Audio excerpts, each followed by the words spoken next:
History, the show where we share our favorite stories from Boston history.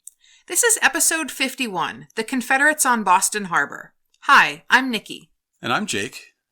This week, we're going to discuss the role one of the Boston Harbor Islands played as a prison camp during the American Civil War.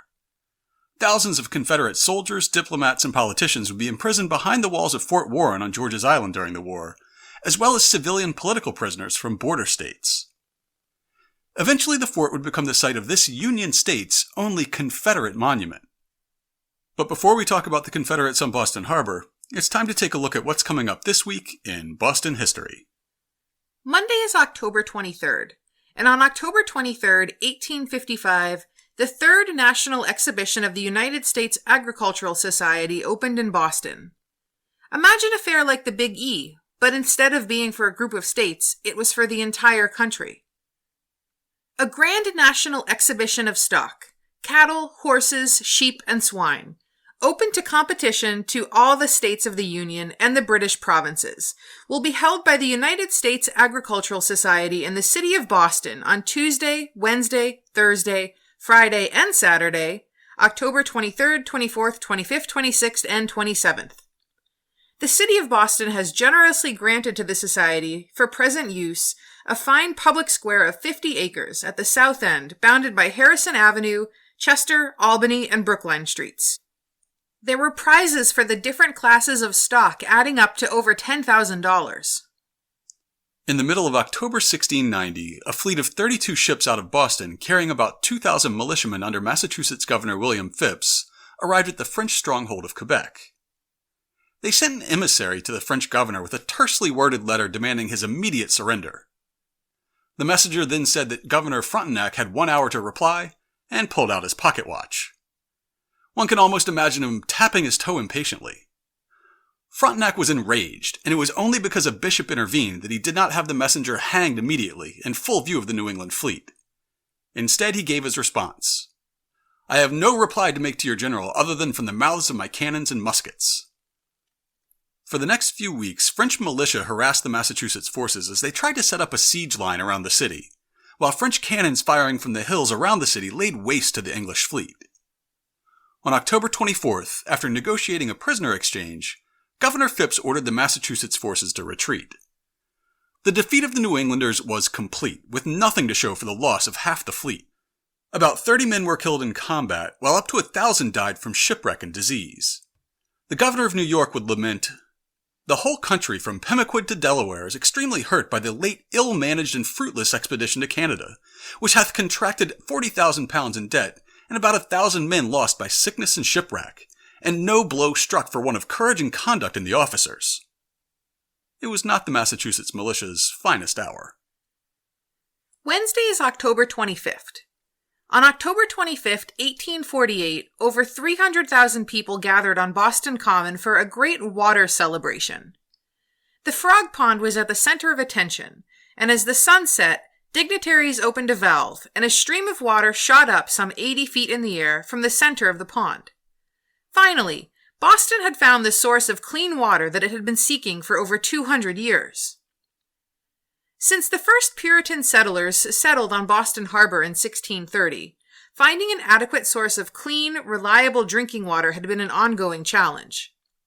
After first settling in Charlestown, John Winthrop and his followers moved across the river and founded Boston because it had fresh water springs. Early Boston's development clustered around one of these springs. Located on the site of today's Spring Street, the townhouse, First Church, and commercial district were all within steps of a fresh water spring. There were additional springs on Boston Common and on the southern slope of Beacon Hill. However, the population of Boston grew rapidly, and these small springs could not keep up, forcing Bostonians to rely on wells of uneven quality and rain barrels. In 1795, Jamaica Pond was tapped with wooden pipes and used for drinking water. But even this source quickly fell behind demand. In the early 1800s, there were many competing proposals to find water for Boston, with sources from the Mystic Lakes to the Charles River. Most suffered from either a lack of quality or quantity. Finally, in 1845, a tributary of the Sudbury River in Natick was dammed, creating Lake Cossituate. A 14-mile aqueduct brought Costituent water to the Brookline Reservoir and eventually a waterworks with a massive steam-powered pump. In later years, the Costituent Reservoir would be supplemented and then supplanted by the Wachusett and Quabbin reservoirs. Today, the Metro Waterworks is a museum, the Costituent Aqueduct is a hiking trail, and the reservoir is a great park to swim and canoe at. But Costituent water served the city for over 100 years. That first day, the massive water festival was opened with a prayer. There were speeches from the mayor, the water commissioners, and other dignitaries. Schoolchildren sang songs, and the Handel and Haydn Society sang a hymn to Costituent water, which went, in part, "Rivers and lakes and springs declare that thou art wise and kind and good. Both man and beast thy bounties share, thou givest drink, thou givest food. Behold, from yonder distant lake, a stream our city now supplies. We bid it welcome, come, partake. Today its waters greet our eyes." After signing a treaty of amity and commerce with the Dutch, John Adams made his way back to France, where he would soon sign a preliminary peace treaty with the British. On October 26, 1782, he arrived in Paris, after traveling for 10 days from The Hague. The first thing to be done in Paris is always to send for a tailor, peruke maker, and shoemaker, for this nation has established such a domination over the fashion that neither clothes, wigs, nor shoes made in any other place will do in Paris.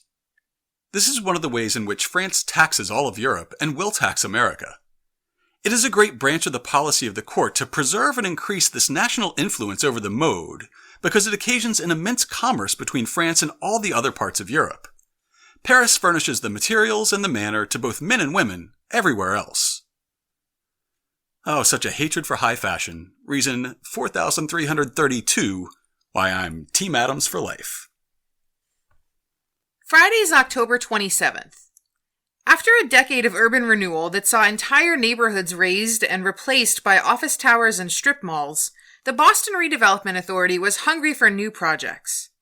On October 27, 1964, a supporter gave a speech in favor of redeveloping the historic Back Bay to a class at Boston College. The impact of the automobile and the ease of country living have changed the character of the old Back Bay residential neighborhood. We have increased the numbers of people and changed the methods of transportation so that night and day we are harassed by cars, standing still or moving, and by people using old houses for uses which sometimes create high unit real estate values, but damage overall neighborhood values through noise or other nuisance. Certain areas, such as the waterfront and the Central City Business District, have already gone far in producing plans by joint efforts of business and public agencies.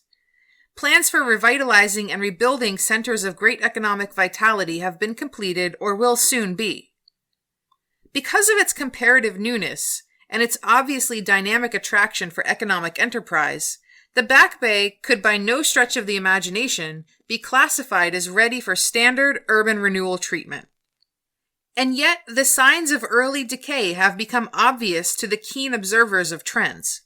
Fortunately, the city came to its senses, and the Back Bay didn't suffer the same fate as other former neighborhoods, like the West End. John Eliot was an interesting character in the early history of Massachusetts.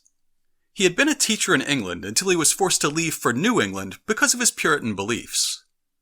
He settled in Roxbury in 1631 and became a teaching elder of the church there.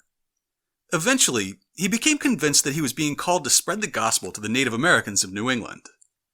He'd seen other ministers try and fail to convert the Indians, and decided that the language barrier was the primary obstacle.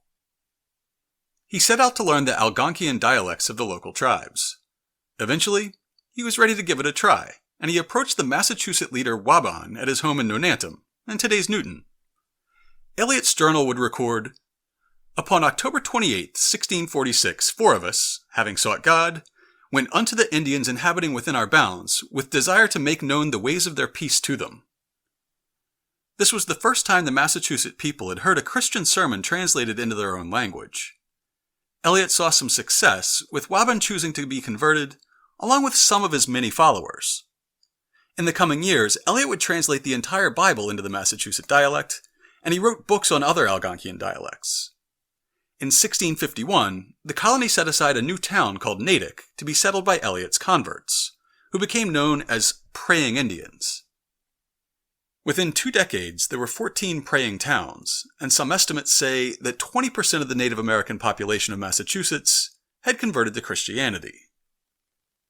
The Praying Indians lived with 1 foot in each world, in an arrangement that turned out to be unsustainable. When King Philip's War broke out in 1675, the Praying Indians would be confined in internment camps on the Boston Harbor Islands with little food, no shelter, and few supplies to sustain themselves.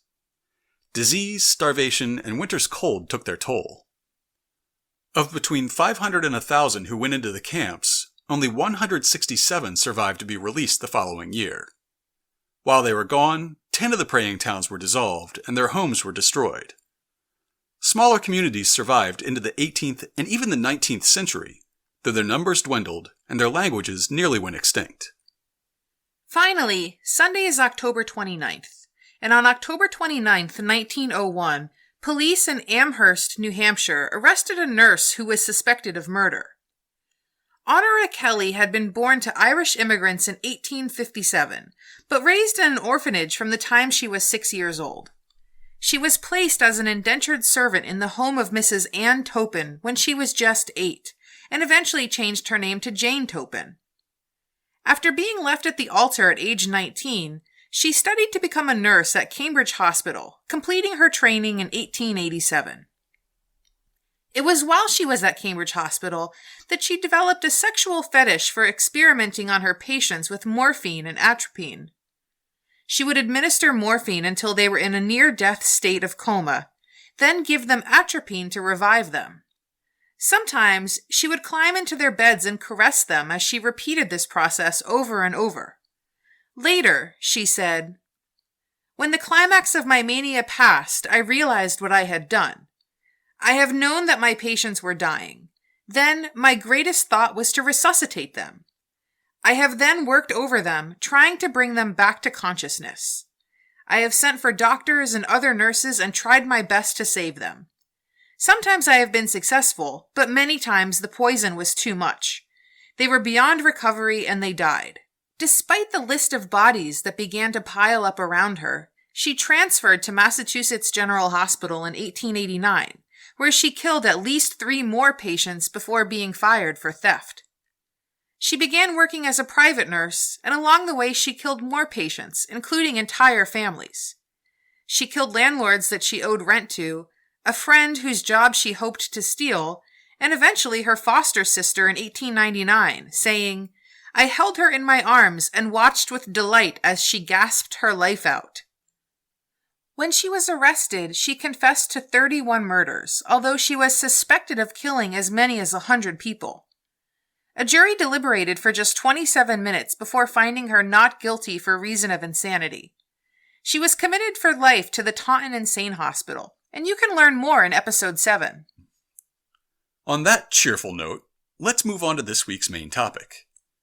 On the evening of October 31st, 1861, the steamer State of Maine made its way slowly across Boston Harbor. The ship was barely seaworthy to begin with, and now it was carrying over twice its normal capacity.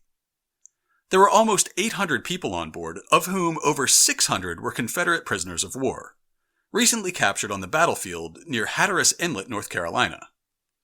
155 more were political prisoners, mostly politicians from the border states of Kentucky and Maryland, who were suspected of sympathizing with the secessionist cause.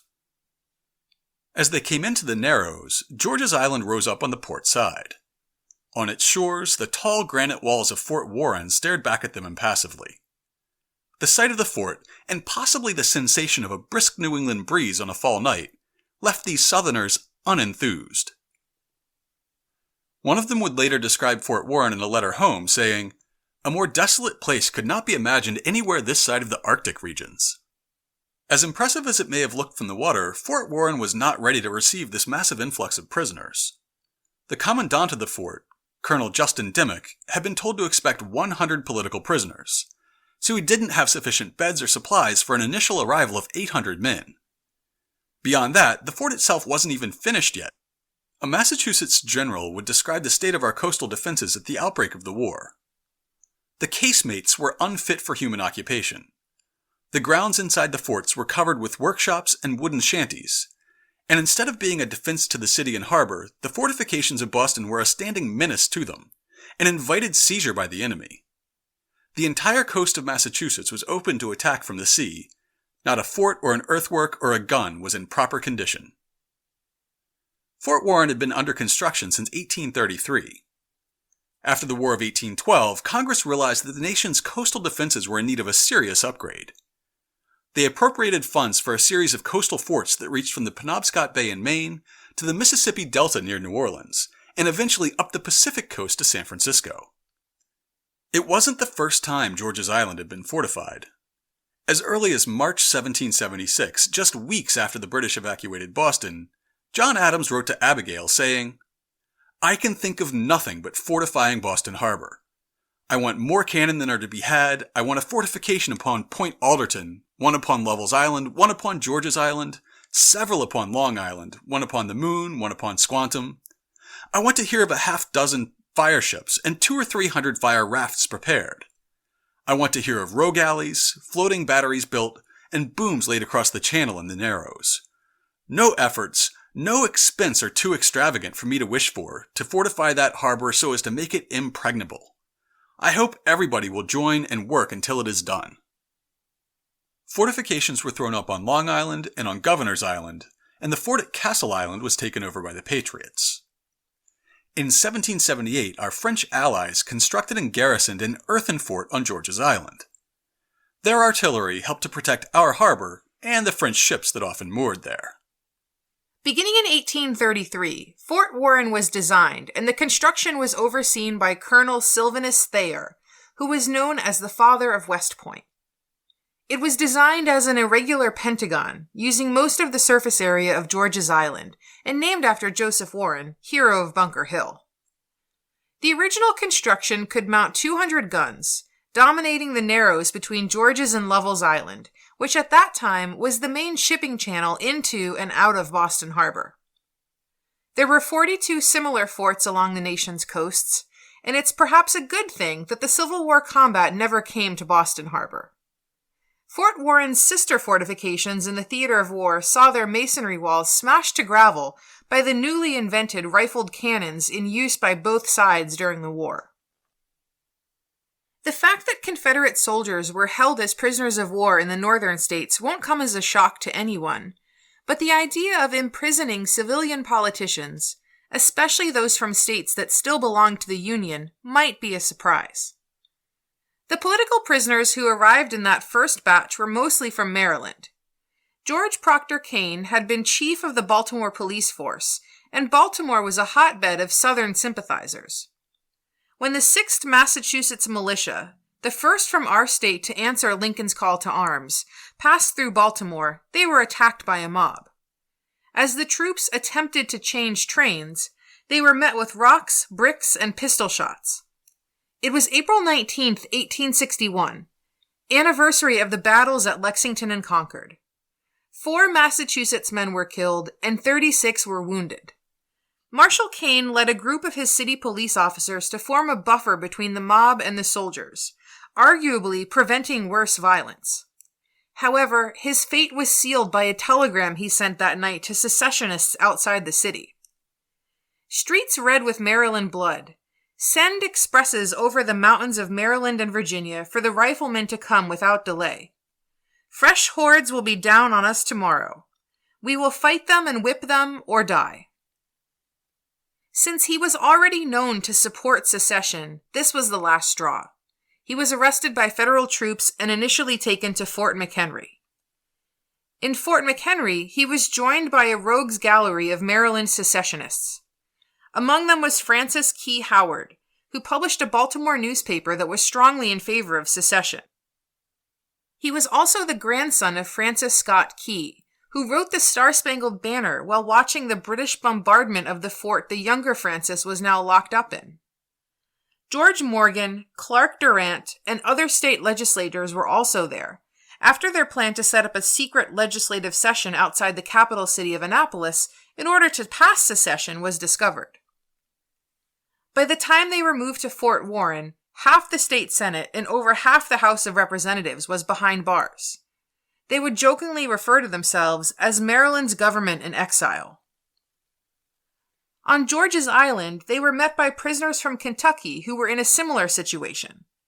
Among them was Charles Moorhead, the former governor of Kentucky, who had tried to negotiate neutrality for the state during the Civil War. Later that year, the notorious Mason and Slidell would be brought to Fort Warren. James Murray Mason and John Slidell were so-called diplomats, dispatched by the Confederacy, who were sent to Britain and France to seek military support for the rebellion. In order to stop them, the captain of a Union steam frigate intercepted the British mail ship RMS Trent that they were traveling on near the Bahamas. He fired a shot across her bow, boarded her, and seized Mason and Slidell as prisoners. They were locked up at Fort Warren by mid-November. The Trent affair caused an international incident and nearly brought Britain into the war on the side of the Confederacy. To avoid this outcome, President Lincoln ordered the two men to be set free, and on New Year's Day, 1862, they continued their voyage toward Europe. At the tail end of the war, a month after Robert E. Lee surrendered at Appomattox, Union troops arrested the Vice President of the Confederacy at his home in Crawfordville, Georgia, on May 11, 1865. Alexander Stephens was an unlikely choice for vice president. He had spent the decade before the war in Congress fighting to keep the Union together and prevent the South from seceding. He had even endorsed the Missouri Compromise of 1854, calling it the greatest glory of my life.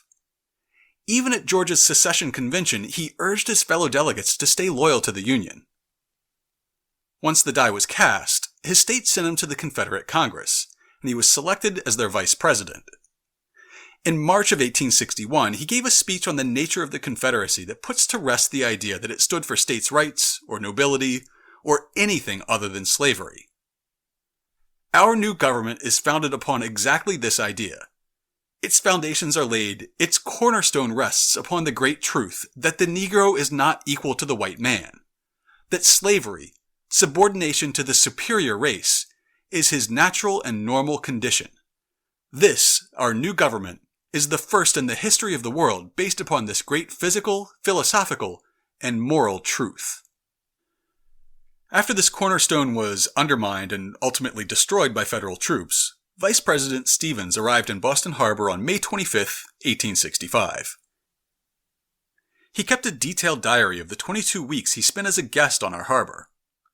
Upon arrival, he was insulted that he was met by a junior officer and not the commanding general of the fort. I expected we would go to General Dix, but was disappointed. Lieutenant Woodman of the fort met us at the landing. To him, I was turned over. Lieutenant Woodman brought me immediately inside the fort. After going through the sally port and descending some steps, he stopped at the first room to the left, saying, "This is your room." I asked if I could not see General Dix. I wished very much to see him about sending word to Linton and about my diet and conditions of prison life. He said, "No," and left. I surveyed the room. A coal fire was burning, a table and chair were in the center, a narrow, iron, bunk-like bedstead with mattress and covering was in a corner. The floor was stone, large square blocks. The door was locked. For the first time in my life, I had the full realization of being a prisoner. I was alone. In 1865, things had improved enough that Stephens could only complain about the insult of not meeting General Dix. However, when the first shipload of prisoners arrived in 1861, there was still construction equipment and debris on the parade ground, and none of the 200 guns were mounted on the battlements. Before long, the garrison would be whipped into shape, and the fort would be an important training ground for Union units, especially artillerymen, on their way to the battlefields in the South. That first night, none of that had been accomplished yet. Most of the prisoners were forced to spend that first night aboard the State of Maine, sleeping in 3-hour shifts because there wasn't enough room for all of the men to lie down at once. Still sounds like better conditions than the Amistad. In the morning, the prisoners were taken into the fort. The political prisoners were ushered into cells to the left of the main gates, and the prisoners of war to the right. The political prisoners tended to have more spacious quarters, But even among the soldiers, officers and others who could afford to pay were given cells in the officers' quarter. The rest were quartered in barracks rooms measuring 17 feet by 50. Most of the cells were unfinished at first, with no accommodation but the bare granite floors. Dimmock's orders said that the Confederates were to be treated with all kindness, but it would be weeks before adequate beds and bedding could be obtained, to say nothing of sufficient food for the unexpected number of prisoners. The plight of these prisoners on our harbor was carried in many Boston newspapers. The Boston Post would say, "Our citizens should contribute liberally with things as are needed," and soon donations were rolling in. Bostonians donated food, bedsteads, mattresses, blankets, medicine, clothing, and books to the enemies on their doorstep. Some of this generosity was driven by the spirit of charity, while some was an attempt to inspire similar kindness toward Union prisoners being held in the South. As the Boston Daily Journal said, "The friends of our prisoners now languishing in the South will reach them by the shortest method if they set an example of magnanimity toward these rebels. The fact will soon become known at the South, and their hardships will be lessened." Along with the charitable donations the prisoners were receiving, those with the means to do so could purchase the comforts of home. They soon established trade with the merchants of Boston, and they had sumptuous meals, alcohol, and cigars shipped in. The officers and political prisoners were given broad freedom to roam the island, as long as they promised not to attempt to escape. After the initial shortages abated, life among the prisoners on George's Island became relatively comfortable. One of the Maryland legislators would describe their conditions. "Within a few months we have had, during the day, the free run of the island, some 40 acres. And at all times in a walk there is some moving thing to be seen on the waters, and still more lately. We have been allowed to fish and to trap for lobsters. We have from May to November a steamer twice a day from Boston with the papers. The friends and families of several of the prisoners have had permission to visit them. Mrs. Frank Howard has been, for 3 months, to visit her husband every day if she likes. She did come for about a week, and she may return again." Even the most lowly private with no money to buy himself the luxuries of life would enjoy the same food and the same barracks conditions as a Union private stationed on the same fort. Of course, for some, that was little comfort, as letters home would complain of the stench of codfish and onions coming from the Union mess. Conditions at Fort Warren may have been pretty cushy by prison standards, but it was still a prison, and men still attempted to escape. One Confederate captain named J.W. Alexander would later recount how he and an accomplice escaped from Fort Warren in 1863 and almost made it to freedom in Canada. 4 of us determined to escape. Many plans were suggested and discussed, but none seemed feasible. Indeed, situated as we were on an island, strictly guarded day and night, with sentinels stationed in front of our doors, confined within solid masonry constructed to resist the shot from the heaviest guns, it seemed impossible to escape. And yet the escape was easily accomplished. In the basement, under the room in which we were confined, was a pump where we obtained our water, and in the outer wall of this basement were 2 openings called musketry loopholes. These were something over 6 feet high, 2 or 3 feet wide at the inside of the wall, and gradually sloping to a point, so at the outer side of the wall they were only a little over 7 inches wide. One day, while bathing, the thought struck me that I could get through this hole. Captain Alexander found that if he stripped naked, then turned his head as if he was looking over his own shoulder, he could squeeze through the gap. It took 3 attempts for him to get off the island.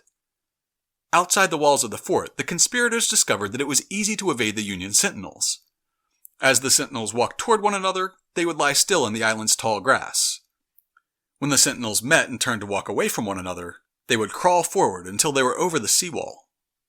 They would then lie still in the water with their heads propped up on the base of the seawall and their bodies hidden underwater. The first time out, they realized that there were no boats that they could easily steal, and they ended up sneaking back into their cells. The second time, they took along 2 Confederate sailors who were strong swimmers. They repeated the process, and the 2 sailors swam to another island to find a boat. and they never came back. The third time proved to be a charm for Captain Alexander. This time, he and one accomplice went into the water themselves. They found a wooden target used for riflery practice, and used it as a float to help them swim across the Narrows and then out to Boston Light. There, they stole a small boat, but by the time they made it back to George's Island, the sun had come up, and their remaining two accomplices had been captured. Turning north, they sailed their small craft toward the Maine coast, hoping to eventually make it to neutral New Brunswick. Along the way, they went ashore at an isolated house near Rye Beach, New Hampshire. The laconic New Englander they found listened calmly as two naked men with southern accents explained how they came to be in a small boat with cut anchor lines off the coast of New Hampshire. We told him that we had sailed out from Portsmouth for a lark and had gone in bathing, and that while in the water our clothes had blown overboard. And we asked him to get us some clothes if he could and bring us some water and something to eat. He went on shore and soon returned with some old clothes, a good supply of plain food, some tobacco, and a small bottle of cherry brandy. I am satisfied he knew what we were, but we said nothing except to thank him for his kindness. On the third day, a revenue cutter found them. They were taken to Portland, and soon found themselves back at Fort Warren. This story of escape seems to have inspired the persistent legend of the Lady in Black. According to this tale, a Lieutenant Andrew Lanier of Georgia was imprisoned at Fort Warren in 1862. Learning of his fate, his wife Melanie made her way to Boston, cut her hair short, and donned men's clothing and infiltrated George's Island. She signaled her husband, and he lowered a rope to allow her to climb in through one of the loopholes. She had brought a pistol and a pickaxe, and the plan was to tunnel into the fort's arsenal, arm the prisoners, and overpower the garrison. Unfortunately for them, the noise of the digging alerted the guards. When they rushed in to arrest the conspirators, Melanie sprang out with her pistol drawn. In the confusion, there was a misfire, or perhaps a ricochet, or some other accident. Her bullet struck her own husband, and he fell dead. She was sentenced to hang as a Confederate spy, and in her grief, her only request was that she be allowed to dress in mourning for her husband. Accordingly, a long black gown and veil were procured, and she wore them to the gallows on George's Island for her execution. Well into the 20th century, soldiers and visitors at the fort would claim to see the apparition of a woman in black roaming the parapets or stalking through the basements under the casemates. This story is, of course, complete hogwash. There are no recorded escape attempts from Fort Warren prior to 1863, and importantly, no prisoner, male or female, was ever executed at Fort Warren. In fact, the only woman executed as a spy during the Civil War was Mary Surratt, who was hanged for her role in the conspiracy to assassinate President Lincoln. The story of the Lady in Black may be an invention, but that doesn't mean that the prisoners at Fort Warren were immune from death. When the first prisoners arrived in 1861, dozens of them brought typhoid fever with them. Base doctors immediately went to work trying to contain it, but typhoid, dysentery, and the other diseases of soldiers in close quarters would plague the fort on and off throughout the war. A letter from a Union doctor records that the diseases most prevalent at Fort Warren are typhoid fever, mumps, pneumonia, bronchitis, rheumatism, scabies, and debility, the result of previous sickness. After several cases of smallpox were discovered among the prisoners, base doctors realized that most of the Southerners had never been vaccinated. They scoured up a sufficient quantity of the vaccine and had it administered to the prisoners. In all, 13 prisoners died at Fort Warren, out of a total of about 2,200 who were held there during the course of the war. That's about 0.5%, as compared to about 12% who died at the average Northern prison camp, and 15% who died at the average Confederate prison.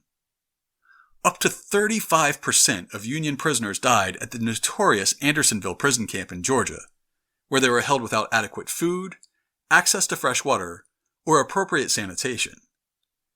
In comparison, the prisoners held at Fort Warren suffered a lower casualty rate from disease than the average unit of soldiers on either side of the war. In 1963, the United Daughters of the Confederacy erected a small stone monument on the parade ground inside the walls of Fort Warren. The UDC were enjoying their heyday during the centennial of the Civil War, erecting monuments around the country, even in former Union states.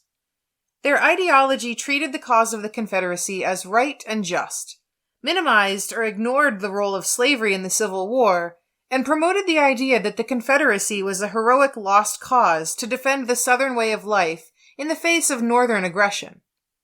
Their special brand of memorialization enjoyed a boom in the South in the early 1960s, as monuments to Confederate glory were seen as a way to push back against the growing success of a civil rights movement. Here in Boston, the monument they erected seems relatively benign. It lists the names of 13 Confederate prisoners who died at the fort beneath a seal and inscription. Upon closer inspection, however, a few things stand out. The Great Seal of the Confederate States of America tops the granite slab, complete with the Latin motto Deo Vindice, which translates to, "Under God, our Vindicator." Below that, the inscription reads, "During the war between the states, 1861 to 1865, more than 1,000 Confederates were imprisoned here, of whom 13 died." This is a commemoration of 13 specific men at the prison camp in which they died. Among them is a Private Lanier, supposed husband of the Lady in Black, who died of typhoid in January 1862. As such, it's a more fitting memorial than many of the martial statues of Confederate soldiers and generals sprinkled around the South. However, that use of the Confederate seal, and the reference to the war between the states, a phrase used by Confederate apologists to imply that the Civil War was a quarrel between a collection of autonomous states, rather than an attempt to preserve the American Union, turns even this simple marker into a piece of propaganda. After the Charleston church shootings by Dylann Roof in 2015, communities around the country considered removing or reinterpreting their Confederate monuments. As the movement gained momentum, city crews in New Orleans wearing bulletproof vests, helmets, and masks to hide their identities removed that city's Confederate monuments in May. Mayor Mitch Landrieu delivered an eloquent, touching address in defense of the decision. So before we part, let us again state clearly for all to hear: the Confederacy was on the wrong side of history and humanity. It sought to tear apart our nation and subjugate our fellow Americans to slavery. This is a history we should never forget, and one that we should never, ever again put on a pedestal to be revered.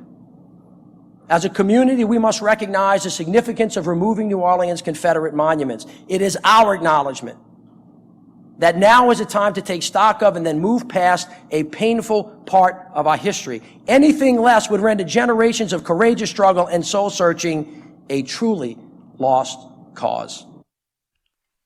In June, Massachusetts Governor Charlie Baker issued a statement through a spokesperson indicating that he would support removing the memorial at Fort Warren, our Commonwealth's only Confederate monument. We should refrain from the display of symbols, especially in our public parks, that do not support liberty and equality for the people of Massachusetts. In August, the nation was shocked as a demonstration that had been advertised as opposing the removal of a statue of Robert E. Lee turned into one of the largest, most publicized, and well-organized white supremacist rallies in living history. The shocking images of neo-Nazis marching by torchlight and heavily armed right-wing militias menacing synagogues in Charlottesville led to a national reckoning with the subject of Confederate monuments. Just days after a counter-protester was killed in Charlottesville when a white supremacist drove his car into a crowd of people, a descendant of one of the Fort Warren prisoners, described as a coal shoveler on a Confederate steamboat, wrote, "Well, if the input of a descendant of one of the 13 Confederate dead has any weight, Massachusetts, I say take it down. Why? For starters, it was put up under the auspices of the Daughters of the Confederacy, and the less you have to do with those myth-making coots, the better. But more importantly, the monument is injected with the same poison that blights our fate as a country. The conceit that God had any part of the foul business of the Confederacy, and the insinuation that there was anything remotely honorable or noble about the cause it represented. So take it down, Massachusetts. you have the blessing and encouragement of this descendant of the dead, but more importantly, you have the moral imperative of the living, and a responsibility to those yet to be born. Within days of the violence in Charlottesville, the monument at Fort Warren had been encased in a wooden crate, out of view while the state and federal agencies administering the Boston Harbor Islands decided what to do next. Finally, on October 2nd, the Secretary of State's office announced that the monument will be removed from Fort Warren and transferred to the Commonwealth Museum in Dorchester, saying, "When the marker is removed, DCR will transfer it to the state archives for storage until it can be returned to the people who placed it on the island. It will remain in storage until then and will not be on display." There's no word on the final disposition of the marker. If you'd like to visit Fort Warren, there is regular ferry service to George's Island from mid-May to early October, with departures from Long Wharf in Boston and the Hingham Shipyard. Be sure to allow for enough time to explore the extensive public areas of the fort, with history from not only the Civil War, but also our coastal defenses during both World Wars. Bring a picnic to enjoy on the island, or pick up lunch from the snack bar on site. Be sure to bring a flashlight to explore the fort's underground tunnels and hidden chambers. And don't forget your sunscreen. To learn more about the Confederate prisoners in Boston, check out this week's show notes at hubhistory.com/051. We'll have a link to Confederate Vice President Alexander Stephens' prison diary, a number of sources on the civilian prisoners held at Fort Warren, and that letter from John Adams wishing for forts to be built on Boston Harbor. We'll have information on the debunked Lady in Black ghost story, and we'll have links to contemporary news articles on the debate around removing Boston's Confederate monument. And of course, we'll have links and sources for all of this week's historical anniversaries. If you want to get in touch with us, you can email us at podcast@hubhistory.com. We're Hub History on Twitter, Facebook, and Instagram. Or you can go to hubhistory.com and click on the Contact Us link. While you're on the site, hit the subscribe link and be sure that you never miss an episode. If you subscribe on Apple Podcasts, please think about writing us a brief review. It's still the best way to help others discover the show. That's all for now. We'll be back next week with the story of radicals Angela and Ezra Haywood.